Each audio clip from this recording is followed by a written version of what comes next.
Hey everybody, my name is Angie Murenga. You're watching Just Angie and you're on the Ustawi segment. I love the name Ustawi. I love the logo. Somebody wrote into me. I love my viewers. They were like, I love the Ustawi logo. They really love it and would love to see it on a t-shirt. So we're going to see how we can get that out to everybody. I love that Ustawi. This segment is about leadership, purpose, governance, justice, and all such things. So today I want to go through a presentation I made, which really touched my heart, and I thought I want to share it with my viewers. And it's called, the title was the new face of female leadership, shaping the culture, and it was an invitation by EPR, which stands for Esther's Preparation Room Global. And it's an organization that prepares women in the marketplace to lead differently, but to lead with a perspective and a mindset of the kingdom of God. So I love it. And so I wanted just to go through my notes and my presentation and share it with you, and just let's have this conversation. So first, I love that it's Esther's Preparation Room, because that's important. Esther was prepared, just like all of us.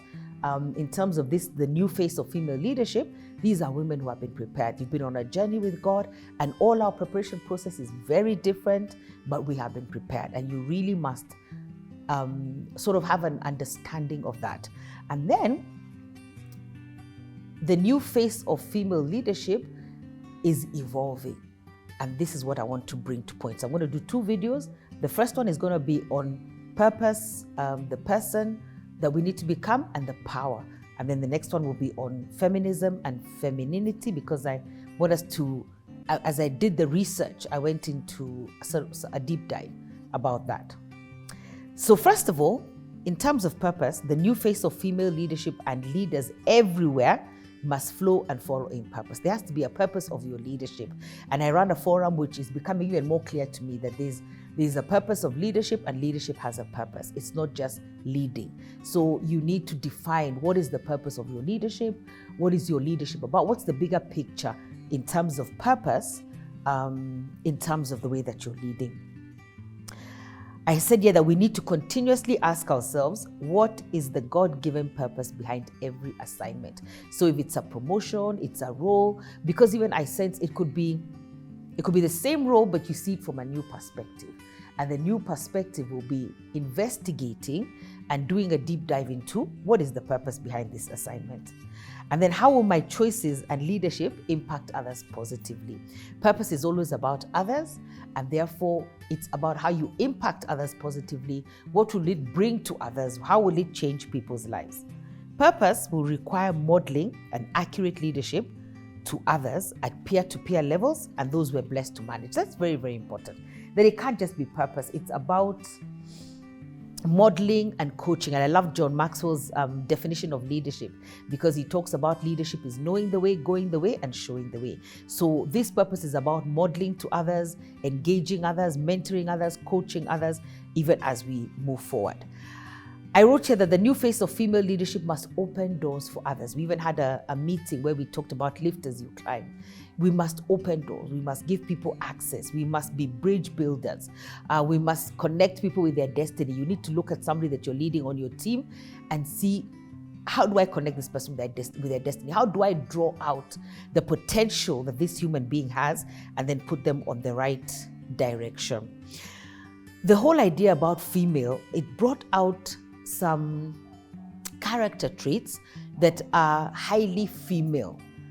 And I thought that's important. And some of these character traits is that, I don't know, at some point the picture was painted that we didn't need them, but they actually help us in our leadership. They help us to be, because we're collaborative leaders, we want to equip people, we're very intentional, we want impact, we want more, which is again back to the purpose question. We want more than just to do the job. It's just not enough to have a job and a title. Like, what's the purpose behind this job? What's the impact? How do I collaborate with others? How do I flow with my intuition? I found that so amazing, because women have intuition. They have this gift that sometimes we call the sixth sense. They have an uncanny ability to discern. And what I loved about this, as I shared this message, is we don't want to move away from those gifts.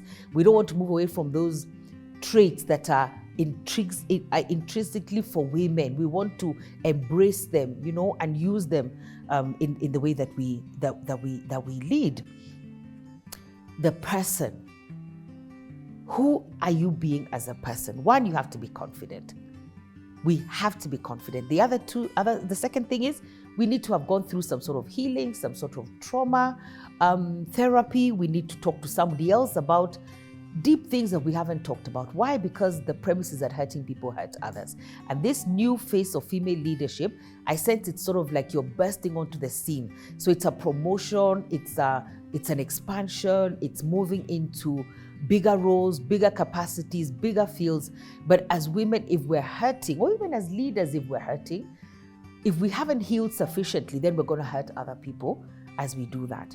I recommend a book called How Women Rise. It's not a paid advertisement. It's just that I read that book and it really changed my life. It really did it. And what I love about that book is about the person. It's about becoming. So it's saying that How Women Rise addresses that the habits that got you here will not carry you onto the next stage, will not open up the next avenue of your leadership, and will not take you through it. So you need to examine what the habits are, sort of do a meeting with self, and understand the person you need to become in order to become a better face and the future of female leadership. And the whole idea of this better face of female leadership is to shape the culture into the new and sort of to align to the new. You must be able to speak your mind with boldness, but with authenticity as well.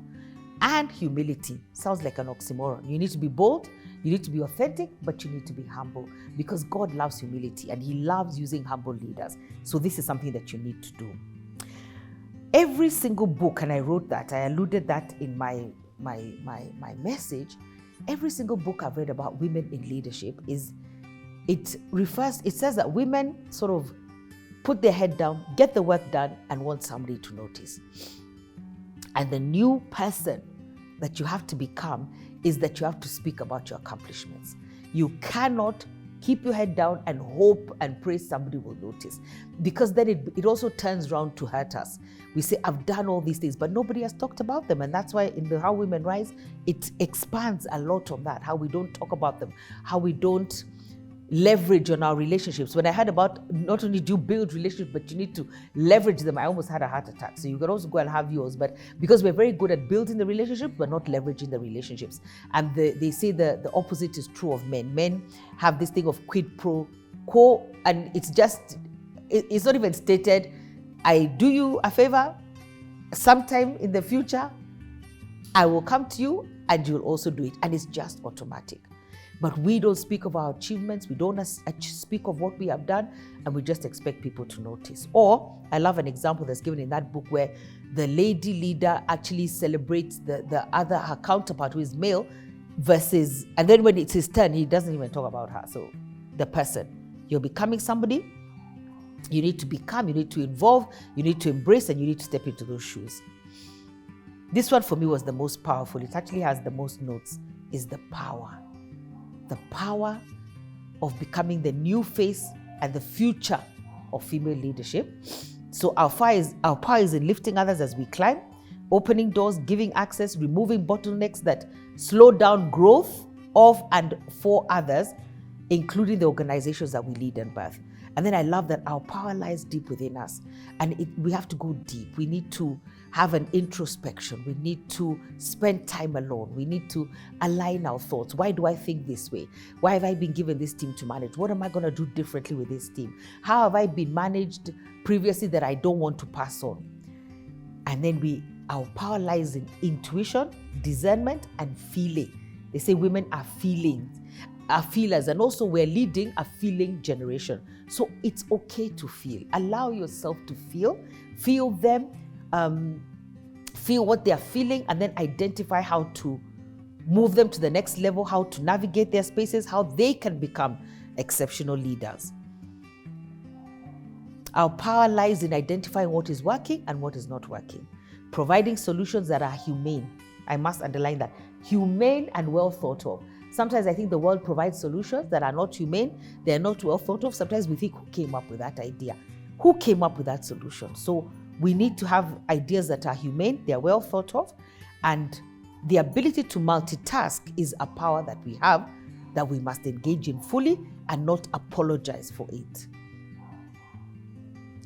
And our power is in getting all the moving parts of our lives to move in rhythm, so to be well synchronized. So I heard a female leader, very senior, top 3 of I think Black or African American CEOs, and she talked about having living her life as a diversified portfolio. I found that powerful. So it's not about a balanced life, because there's no such thing as work-life balance. It has been proven it's not there.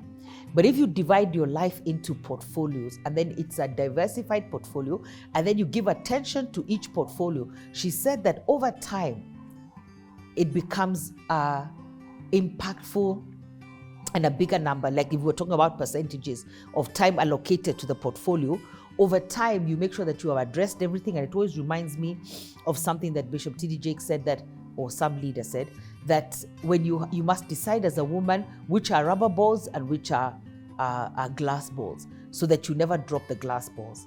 I found this amazing, that our power is in asking. I think as women, we don't ask enough. We may voice it within us, we may voice it with our girlfriends, we may voice it with other people, but we don't come to the table and ask. I always say asking is a very important part of effective leadership, because it's only yes, no, maybe, there are no other answers. So we make a lot of assumptions, and we can even create whole PowerPoint presentations around assumptions, around what we're thinking or what we're feeling, which may not be the true picture on the ground, or may not be the true feeling. I love this, and allow me to read this. Your voice is your power. Use it whether in hushed tones, in writing, in producing digital content, aggressively, boldly. It's time to speak up. And I gave an example of a series that I've started rewatching. It's a bit old, but it's Madam Secretary. But I began to rewatch it, and I'm just amazed at how in a room full of men, because the president is a man, the other advisors are men, but she comes off and she brings the humane part of the answer, the human part, the intuition part, the nurturing part, the female thought process to situations that are happening. Many times they don't listen to her, but when they do, she's usually right. So I felt like, find your voice. And some of us don't speak loudly. Some of us we're not aggressive. So it doesn't have to be that way. It could be that you're writing a blog, you're writing content, you're writing articles, you're doing some digital content. Whatever it is, begin to own your power and begin to execute that power and live out that power. Take on bigger assignments. I think that's part of asking, so that we may know your abilities. And this is very, very important. And then look for a coach. I think sometimes I sound like, gosh, keep saying this, but look for a coach and a mentor. Some of you may be a spiritual authority who's able to guide you to the next level. So I hope that has helped. The new face of female leadership is evolving. She knows her purpose. She knows her power, and she's drawing into that power, living out that power, executing that power. And she definitely is knowing the person that she is and the person that she's becoming. So looking forward to seeing you next week on Ustawi as I go into being feminine and feminism. That was a very important part of this as well. God bless you, and bye-bye.